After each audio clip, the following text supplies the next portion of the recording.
अस्सलाम वालेकुम। आपको पता है कि हम सूरह अल-मोमिनून पढ़ रहे हैं और उसी को कंटिन्यू कर रहे हैं। बिस्मिल्लाहिर्रहमानिर्रहीम। फिर जब सूर फूका जाएगा तो उस रोज़ ना तो इसमें कोई रिश्ता नाता रहेगा और ना एक दूसरे को पूछेगा 101। जिनका पल्ला भारी होगा वही कामयाब होंगे 102। और जिनका पल्ला हल्का होगा तो यही वो लोग हैं जिन्होंने अपना नुकसान किया और वो दोज़ख में हमेशा हमेशा रहेंगे 103। और आग उनके मुंह को झुलस देगी और उनके मुंह वहाँ बिगड़े होंगे 104। क्या तुमको मेरी आयत नहीं सुनाई जाती? क्या तुमको मेरी आयत नहीं सुनाई जाती थी? फिर तुम उनको झुटलाते थे 105। वो कहेंगे ए हमारे रब, हम पर हमारी बदबख्ती गालिब थी और हम रास्ते से भटक गए थे 106। ये जो सूरह अल-मोमिनून हमने शुरू की है, आप देखें जब से हमने ये सूरह शुरू की है मुस्तकिल अल्लाह ताला अपने मोमिन बंदों का और वो जो मोमिन है बंदे और जो काफिर हैं उनका मुस्तकिल अल्लाह ताला ज़िक्र करें।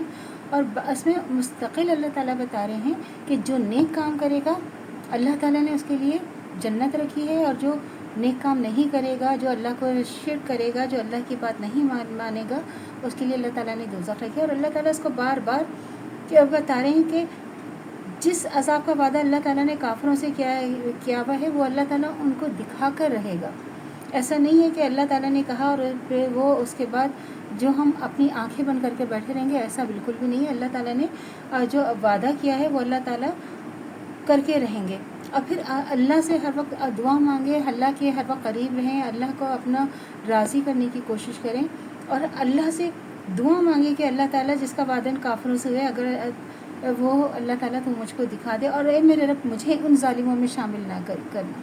अल्लाह ताला से दुआ मांगी कि उन काफिरों में अल्लाह ताला हमें उन जालिमों में शामिल नहीं करिएगा जिनका जो ठिकाना है वो दोज़ख है और जिनको अल्लाह ताला ने वादा किया है कि वो उनको अज़ाब देकर ही रहेंगे।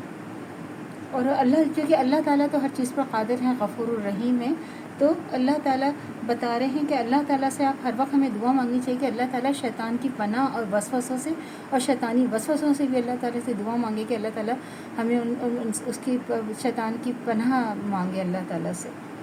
और गफलत की ज़िंदगी से अल्लाह ताला जो है ना हमें बचाए, जो गफलत की ज़िंदगी से है। और फिर अल्लाह ताला क्या कह रहे हैं 105 में अल्लाह ताला कह रहे हैं कि क्या तुमको मेरी आयत नहीं सुनाई जाती थी? फिर तुम उनको झुटलाते थे।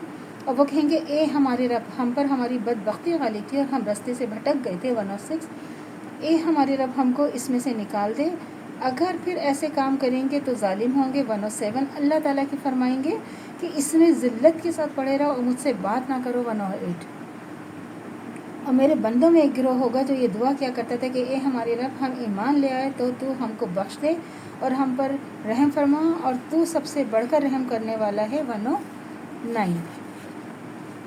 और तुम तो इनका मजाक उड़ाते रहे यहाँ तक कि उनके मशगले ने तो तुमको मेरी याद भी भुला दी और तुम उनसे हंसी ही करते रहे 110।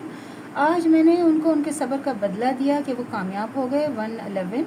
अल्लाह पूछेगा कि तुम ज़मीन पर गिनती के कितने साल रहे 112। वो कहेंगे कि हम तो एक रोज़ या एक रोज़ से भी कम रहे होंगे, आप गिनती करने वालों से पूछ लीजिए 113। तो अल्लाह फरमाएंगे कि तो वहाँ तुम बहुत ही कम रहे, काश तुम जानते होते 114। क्या तुम ये गुमान करते थे कि हमने तुमको बेकार पैदा किया है और ये तुमको हमारी तरफ लौट कर नहीं आओगे 115। और बस जो अल्लाह जो बादशाह बरहक है और बेकार पैदा करने से बालातर है, इसके सिवा कोई माबूद नहीं, वर्ष अजीम का मालिक है 116। और जो अल्लाह के साथ और माबूद को पुकारता है इस पर इसके पास कोई दलील नहीं है तो इसका हिसाब इसके रब के यहाँ होगा यकीनन, काफिर लोग फला नहीं पाएंगे 117। और आप दुआ करेंगे ए मेरे रब माफ़ फरमा और रहम फरमा और आप सबसे बेहतर रहम फरमाने वाले हैं 118। तो अल्लाह से दुआ करनी चाहिए जो हमारे ईमान है मज़ीद तो कायम दायम रहे, खात्मा बिल ईमान पर हो। इजाज़त दीजिए, अल्लाह हाफिज़। मेरे चैनल को लाइक कीजिए, शेयर कीजिए, सब्सक्राइब कीजिए। शुक्रिया।